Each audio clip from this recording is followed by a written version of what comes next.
Hello everyone. मैंने अपने career की शुरुआत इंडिया के एक टॉप एसेट मैनेजमेंट कंपनी से की थी। हमारे पास बहुत सारे फंड मैनेजर्स के कॉल्स, कई सारे market outlooks, daily updates, market के बारे में इंफॉर्मेशन डे टू डे आते रहते थे। बट इन सब के बावजूद मैं फाइनेंशियली डूब रहा था। मेरे पास एक 8.5 लाख का एजुकेशन लोन और अर्निंग्स सिर्फ 35,000 पर मंथ की थी। आयरनी मुझे भी समझ आती है। मैं दूसरों को वेल्थ क्रिएशन के बारे में पढ़ा रहा था, कैसे अपना पोर्टफोलियो ग्रो करना है वो बता रहा था, पर मेरा खुद का नेटवर्थ डीप इन रेड था। आज कुछ सफ़ेद बालों के बाद और कई सारे एक्सपीरियंसेस के बाद मैं आपको अपनी वो 5 गलतियाँ बताना चाहता हूँ ताकि आप वो ना दोहराएं, ताकि आप अपने 20s को अच्छे से प्लान कर पाएँ और जो मिस्टेक्स मैंने की हैं, जो मुझे कई साल पीछे ले गया, वो आप ना दोहराएं। तो चलिए वीडियो को शुरू करते हैं। पहले थोड़ा कॉन्टेक्स्ट सेट करते हैं। कॉलेज के बाद मेरे पास एक 8.5 लाख का एजुकेशन लोन था और मेरी सैलरी एक मॉडेस्ट 35,000 पर मंथ की थी। बट इसके साथ एक और डेंजरस कॉम्बिनेशन था, जो था एम्बिशन, कॉन्फिडेंस और ज़ीरो फाइनेंशियल मेंटरशिप की। मैं 23 साल का था। मुझे लगता था मार्केट समझना पैसों को संभालने के बराबर होता है। स्पॉइलर अलर्ट, ये दोनों बिल्कुल अलग चीज़ें हैं। ये रही वो 5 गलतियाँ जिनसे आपको बचना है। गलती नंबर 1, डेट लेकर डेड एसेट खरीदना। मेरी पहली गलती ये थी कि मैंने अपने पेरेंट्स की प्रॉपर्टी के अगेंस्ट लोन लेके एक ज़मीन खरीद ली, जो ऑलमोस्ट 9 to 10 lakhs की थी। कागज़ पे देखा जाए तो ये ज़मीन एक सॉलिड इन्वेस्टमेंट है, बट मेरे लिए एक फाइनेंशियल डिज़ास्टर बन गई। असलियत में मैंने क्या किया, मैंने अपना कैपिटल एक ऐसे एसेट में लगा दिया जो कि बहुत इलिक्विड था। बट उससे बड़ी गलती मैंने ये की कि मैंने उस टाइम ये पैसा लगाया जबकि इंडिया में एक बहुत बड़ा बुल रन स्टार्ट होने वाला था। उन सालों में सेंसेक्स ऑलमोस्ट 25 से 26 हज़ार था, जो कि बढ़ के ऑलमोस्ट 60,000 प्लस हो गया। बट मैं एक ऐसे एसेट में बैठा था जिससे ना मुझे कोई इनकम जनरेशन हो रहा था, ना ही मैं उसको बेच पा रहा था। मैंने सिर्फ पैसे नहीं खोए, मैंने अपॉर्चुनिटी लूज़ की, और ये आपके 20s में एक साइलेंट किलर होता है। डेड एसेट क्या होता है? अब आप पूछोगे कि ये डेड एसेट भला होता क्या है?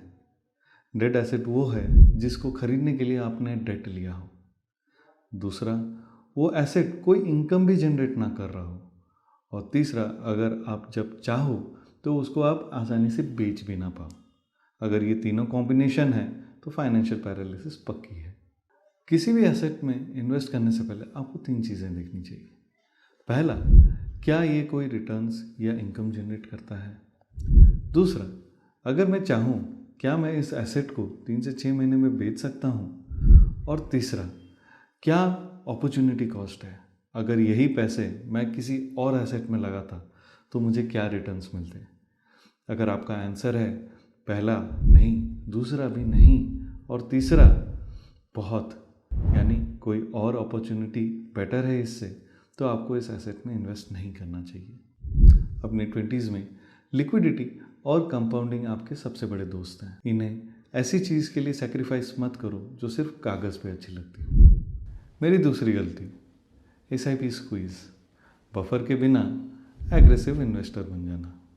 मेरी EMI अब बढ़ के 18,000 के आसपास हो चुकी थी। एजुकेशन लोन भी था, उसके साथ साथ मैंने एक लोन अगेंस्ट प्रॉपर्टी भी ली हुई थी।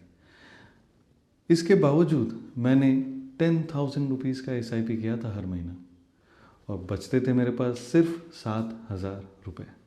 उसमें मुझे अपना रेंट, अपने खाने पीने का सामान, राशन पानी एक्सेट्रा सब कुछ लाइफ के लिए मेरे पास सिर्फ 7,000 रुपये बचते थे। अब आप बोलोगे कि ये तो बहुत डिसिप्लिन्ड है, आपने अपने सैलरी का 28% इन्वेस्ट कर दिया, बहुत अच्छी बात है। बट एक्चुअली ये सस्टेनेबल नहीं था। कोई भी प्लान जो सस्टेनेबल नहीं है वो प्लान ही नहीं है। जैसे ही मेरे पास कोई भी इमरजेंसी आती थी, कोई एक मेडिकल बिल, फ़ोन ख़राब हो गया, आज लैपटॉप रिपेयर पे देना है, कल गाड़ी के लिए कुछ करना है, तो मैं एक सबसे बड़ा मिस्टेक करता था, वो है अपना SIP विड्रॉ करना।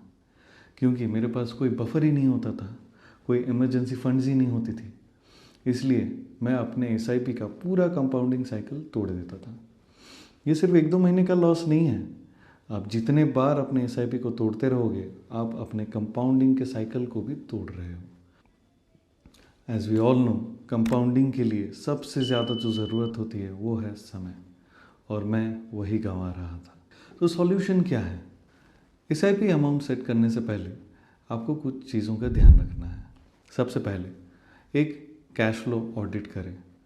हम कितना कमा रहे हैं, हमारे पैसे कहाँ जा रहे हैं, कौन से फिक्स्ड एक्सपेंसेस हैं, कौन से वेरिएबल एक्सपेंसेस हैं। उसके बाद 10-12% थोड़ा सा बफर भी रखो, ड्यू टू सम इमरजेंसीज जो अनफोर्सीन हैं, वो कभी भी आ सकते हैं।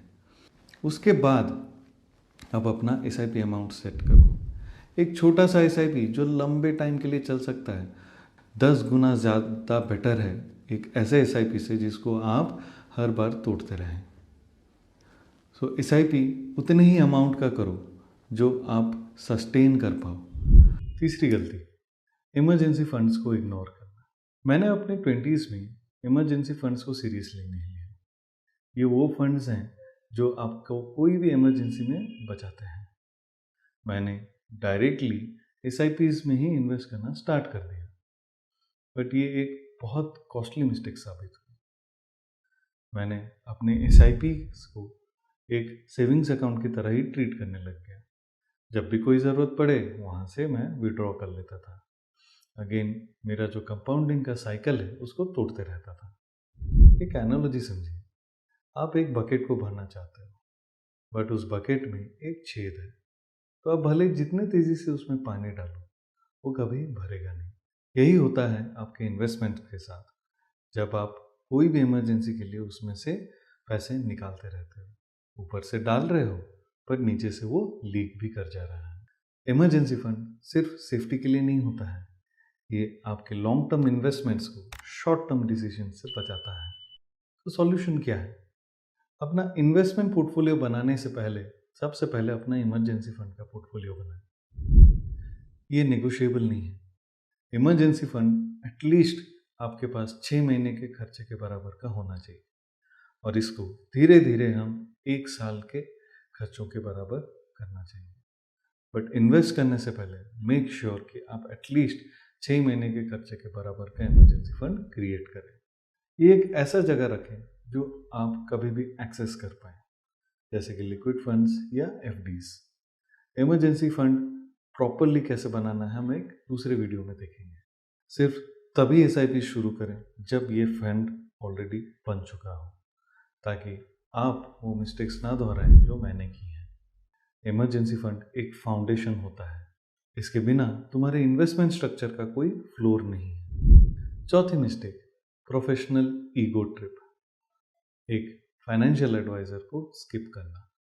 एएमसी में काम करने से मुझे एक डेंजरस लेवल का कॉन्फिडेंस आ गया था।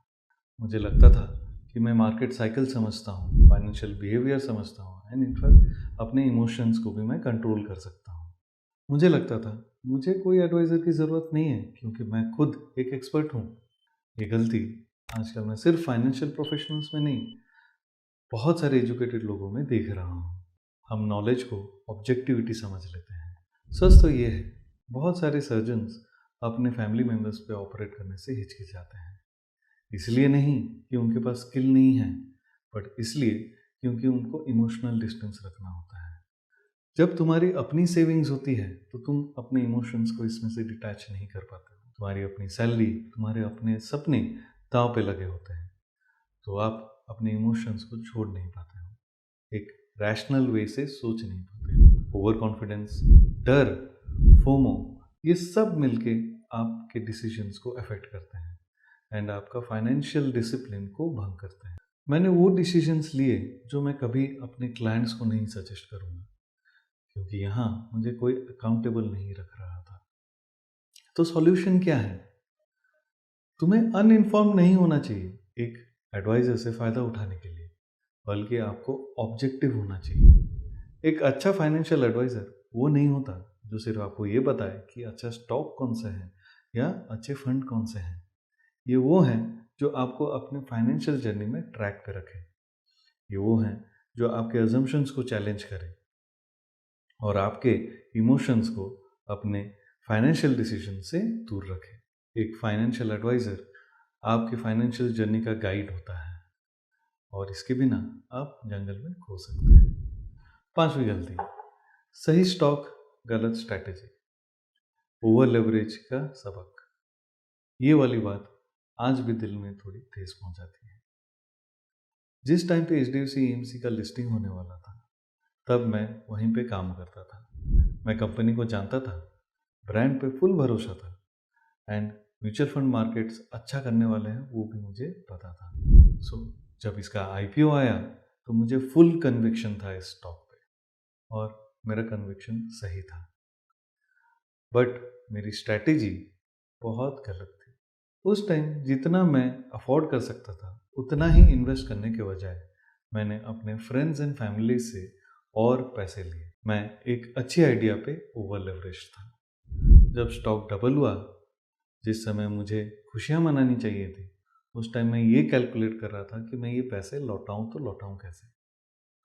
डेट का प्रेशर मुझ पे इतना हो चुका था कि मुझे फोर्सफुली ये स्टॉक बेचना पड़ा। अगर मैंने सिर्फ अपने पैसे लगाए होते तो मुझे उस टाइम एग्जिट नहीं करना पड़ता और आज मेरे पास 5x का गेन होता। सही आइडिया होना सिर्फ काफ़ी नहीं है, उस आइडिया को फंड करने का तरीका भी सही होना चाहिए, तभी जाके आप उसमें से फ़ायदा उठा पाओगे। तो सॉल्यूशन क्या है? कभी भी इक्विटी में इन्वेस्ट करने के लिए उधार मत उठाओ, ना ही अपने फैमिली से, ना ही अपने एसेट्स के अगेंस्ट कोई भी ओवर लेवरेज पोजीशन आप मत लो। इक्विटीज बाय नेचर वोलेटाइल होती है और ये लेवरेज आपके उस एबिलिटी को छीन लेता है जो इस वोलेटिलिटी को राइट आउट करने के लिए आपको सक्षम बनाता है। बोरोड मनी एक रिपेमेंट टाइमलाइन के साथ आती है जिससे मार्केट के उतार चढ़ाव से कोई फर्क नहीं पड़ता है। जितना आप अपने पैसे से इन्वेस्ट करें उतना ही आप सक्षम बनोगे इस वोलेटिलिटी को अच्छे से राइट आउट करने के लिए।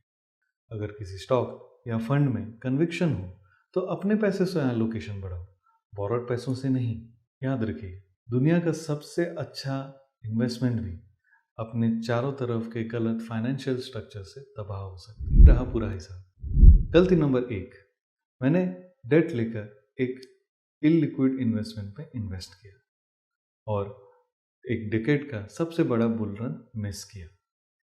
फिक्स क्या है? कोई भी इन्वेस्टमेंट करने से पहले खुद से ये पूछो, क्या ये रिटर्न्स देता है, क्या ये लिक्विड है और असली अपॉर्चुनिटी कॉस्ट क्या है। गलती नंबर 2, मैंने अपने आप को इतना स्क्वीज किया EMIs और SIPs से कि कोई ब्रीदिंग रूम ही नहीं बचा और मैं कंसिस्टेंट नहीं रह सका। फिक्स, एक सस्टेनेबल अमाउंट इन्वेस्ट करो, एक इम्प्रेसिव अमाउंट नहीं। गलती नंबर 3, मेरे पास कोई इमरजेंसी फंड नहीं था तो मैं बार बार अपनी इन्वेस्टमेंट चेन तोड़ रहा था। तो इसका फिक्स क्या है? कोई भी इन्वेस्टमेंट करने से पहले आप एक इमरजेंसी फंड बनाएं। ये आपके 6 महीने के खर्चों के बराबर का फंड होना चाहिए। उसी के बाद ही आप अपना इन्वेस्टमेंट करने स्टार्ट करें। गलती नंबर 4, मेरा प्रोफेशनल ईगो मुझे बार बार ये बताता रहा, ये कन्विंस करता रहा कि मुझे कोई एडवाइज़र की ज़रूरत नहीं है। तो इसका फिक्स क्या है? हम भले कितने ही ज्ञानी क्यों ना हो, कितना ही मार्केट्स को समझते क्यों ना हो, बट अपने इमोशंस को कंट्रोल करना एक बहुत ही अलग चीज़ होती है। एक अच्छा फाइनेंशियल एडवाइज़र आपके इन्हीं इमोशंस को कंट्रोल करता है और आपको अपने फाइनेंशियल जर्नी में गाइड करता है। तो फाइनेंशियल एडवाइज़र को स्किप मत करो, बट रादर उनको यूज़ करके अपना पोर्टफोलियो और डिसिप्लिन बनाओ। फाइनेंशियल प्लानिंग सिर्फ मैथ्स नहीं है, ये एक बिहेवियर है। ये एक ऐसे सिस्टम्स बनाने के बारे में जो आपको अपने ही ब्लाइंड स्पॉट से बचाए, आपका ईगो, आपका ओवर कॉन्फिडेंस एंड आपके इमोशंस। लास्टली, मेरी सफ़ेद बालों वाली विजडम एक लाइन है, अपने ईगो या अपने डेट को अपने लॉन्ग टर्म वेल्थ को डिसाइड करने मत दो। अगर इस वीडियो ने आपको एक भी चीज़ अलग नज़रिए से दिखाई हो तो ये वीडियो प्लीज़ ऐसे दोस्त के साथ शेयर करें जिन्हें आपको लगता है उनको सुनने की ज़रूरत है। अगर आप चाहते हो कि मैं इन टॉपिक्स में और गहराई से वीडियो बनाऊं, जैसे कि इमरजेंसी फंड्स, कैसे फाइनेंशियल एडवाइज़र चुनें, तो प्लीज़ नीचे कमेंट करो। मिलते हैं अगले वीडियो।